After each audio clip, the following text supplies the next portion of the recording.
What is going on, everyone? It's your guy, Cole Jackson, back here on Road Graders, brought to you today on the Russell Street Report, bringing you week 4 battle plans for RSR. As always, battle plans is brought to you by our friends at Jimmy's Famous Seafood.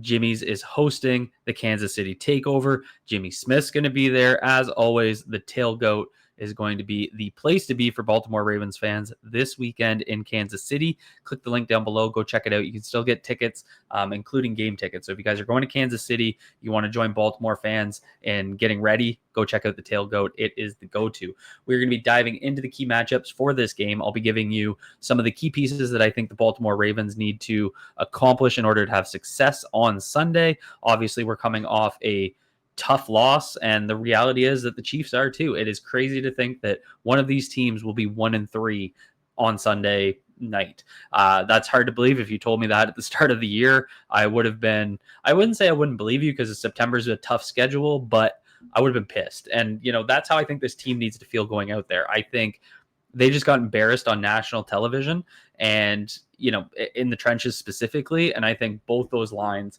need to come out with that pissed off mentality. So that's actually where we're going to start. So let's start on the offensive side of the ball, taking a look at the key matchups in this one.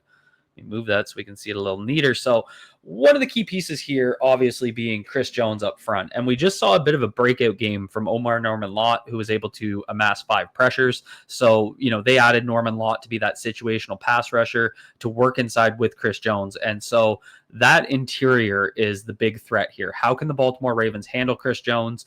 Obviously, George Karlaftis, Charles Omenihu, who we'll see what happens with Omenihu. He took that chip block from Scadaboo on Sunday night, so we'll see if he's okay. Got hit in the ribs, looked pretty banged up.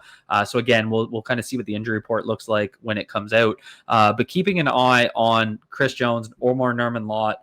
We know Derek Nandi can work against doubles and anchor in the run game, but it's really how they handle that interior pass rush. I feel pretty good about Rosengarten and Stanley against Karlaftis. I think they can handle him, but Chris Jones, Omar Norman-Lott with the interior guard play from both Andrew Voorhees and Daniel Falele, keeping Lamar Jackson protected. And that's really one of the key first pieces of this. It's, you can criticize Lamar Jackson not throwing the ball away. You can criticize him for some of the sacks taken, sure, but it is on the front 5 to create that environment where Lamar Jackson is comfortable in the pocket. Any quarterback that is facing consistent pressure, like Lamar has the last 2 games, is going to have a bit of happy feet. He doesn't trust his offensive line right now, and it's up to them to prove to them that he can trust them. And, if they're giving good protection and Lamar is still getting happy feet, then we'll have a conversation about that, change the critique. But that's one of the key things. How can they contain that interior pass rush? The other key piece being the linebacker play. We're going from Detroit, who has very aggressive, very solid linebackers. We just saw what they were able to do with that pass rush and keeping a spy in. I have no doubt that the Chiefs saw that on film, and they'll be using guys like Drew Tranquill and Nick Bolton as, Drew Tranquill's kind of in a perfect spot to be a Sam linebacker, where he's going to step up. They're going to show a 5-man blitz, and then Tranquill's going to come over and spy Lamar Jackson. We saw Anzalone do that last week. I have no doubt Tranquill will be doing something similar. Obviously, what these guys can do in the run game, Leo Chenal is an enforcer against the run. They'll step him in as that thumper Mike linebacker. Nick Bolton can run sideline to sideline. So I think it's going to be very interesting to see how this front 7 plays against the Ravens. And again, it's on this front 5 to be physical. It's on the tight ends to be physical. And if they want to get Derrick Henry going and finally establish that dominant run game, it's really up to the big boys up front to get the ball moving. Obviously, Derrick Henry can't fumble. They need to take care of the football, no doubt about it. But that is going to be a key piece in this game, is going to be how they enforce against these linebackers after what we just saw the Lions did. When we take a look at the secondary, Chenary Connor has stepped in as a slot corner for them. They have a pretty solid corner trio. They have a good safety in Brian Cook. I think that's not going to be the opportunity. I think they're going to have to work a lot of crossing routes. I think they want to try and free up Zay Flowers. This is a game where I think you want to be able to establish the run and create your play action off of that, rather than be a game where you want to drop back and sling it, because I don't think that plays into but I mean, at the same time, the Chiefs have a very good run defense, and they have for a long time under Spagnuolo. So it's not necessarily that that's their weakness. This is just a very solid defense front to back. But I think if you want to look at going strength to strength. I think the Ravens' strength in this is going to be being able to establish that run game and create play action shots off of that. So that's one of the key things on offense. When we switch to the defensive side of the ball, some interesting ones here as well. Actually, before we jump into that, I do want to give a shout out to our channel sponsors. Our friends at Profit X are sponsoring every video that goes out on Road Graders this year. It's Thursday night football tonight, and I have been saying it all week. I'm smashing that Seattle money line. ProfitX is currently giving the best odds of any sportsbook in the market, and that's because ProfitX is not a sportsbook. It is a peer-to-peer exchange. Go over to ProfitX, check it out. Use promo code RoadGraders. You'll get up to $200 in ProfitX cash back.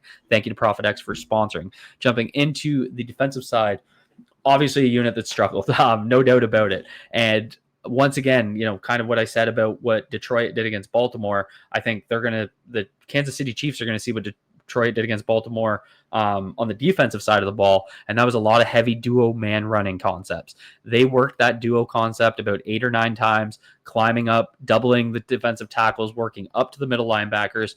Roquan Smith, I should have Teddy Buchanan in there instead of Trenton Simpson. That's my bad.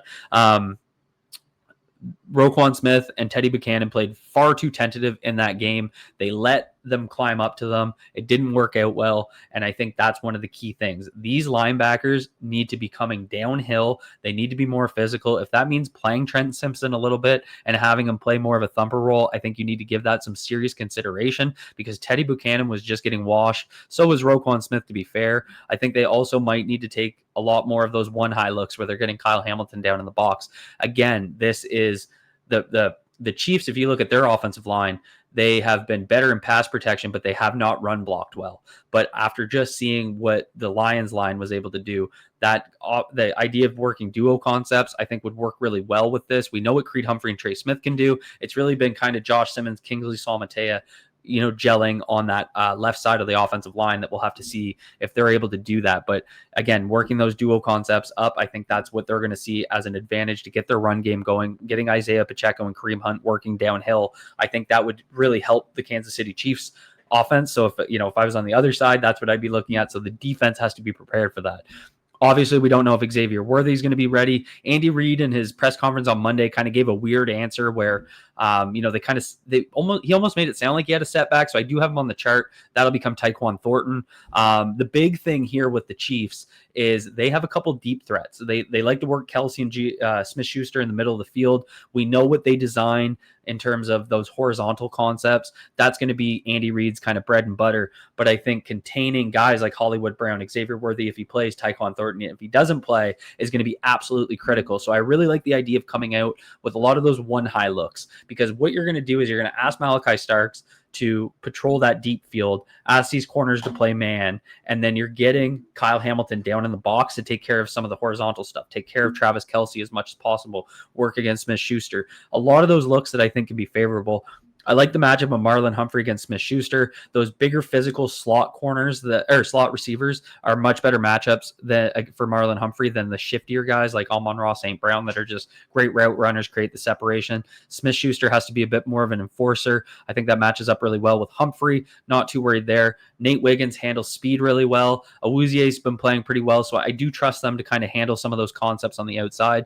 I think it's really about taking care of the horizontal concepts, the way Andy Reid schemes up those open routes. I think that's going to be absolutely huge. I want Kyle Hamilton down in the box as much as possible to be able to unlock his ability to do that, help against the run, that sort of thing. In terms of the pass rush battle, the left side of this line has, I wouldn't say struggled, because I think Josh Simmons has bounced back in a really big way, but Kingsley Swamatea moving inside to left guard, he struggled. He's given up 10 pressures through 3 games. Creed Humphrey, Trey Smith, about as solid of a center right guard combo as you can get. Jawan Taylor is always beatable. So I think what I'd really like to see is Mike Green really, I know I've been talking about it for weeks, so I know people are sick of hearing about it, but if the Ravens are going to be able to establish that pass rush with Kyle Van Noy out, Nnamdi Madubuike looking like he's not playing, I think they really need to get Mike Green going. I want to see nothing but speed rushes. It's what I expected in the last 2 games. Unfortunately, we didn't see it. I think Chuck Smith needs to sit down with Mike Green and just hammer home that he needs to go out there and play his game. We've seen him do it at the NFL level. Yes, it was in the preseason, but I still think he has that ability. So that's one of the keys to me, getting him over top of Jawan Taylor. I think he can take care of that matchup. Odafe Owe in his power game against Josh Simmons would be absolutely critical. but I really want to see 4 quarters out of Oweh. He had a great first half against the Lions, and then he faded in the second half, as most of this defense did. So those are the key matchups I see for you going into this game. Hope you guys enjoyed this video. Hit that like button, hit subscribe if you're new here. As always, thank you to our friends Jimmy's. Thank you to our friends at ProfitX for sponsoring this video. And as always, be good to yourselves, be good to each other. Peace out.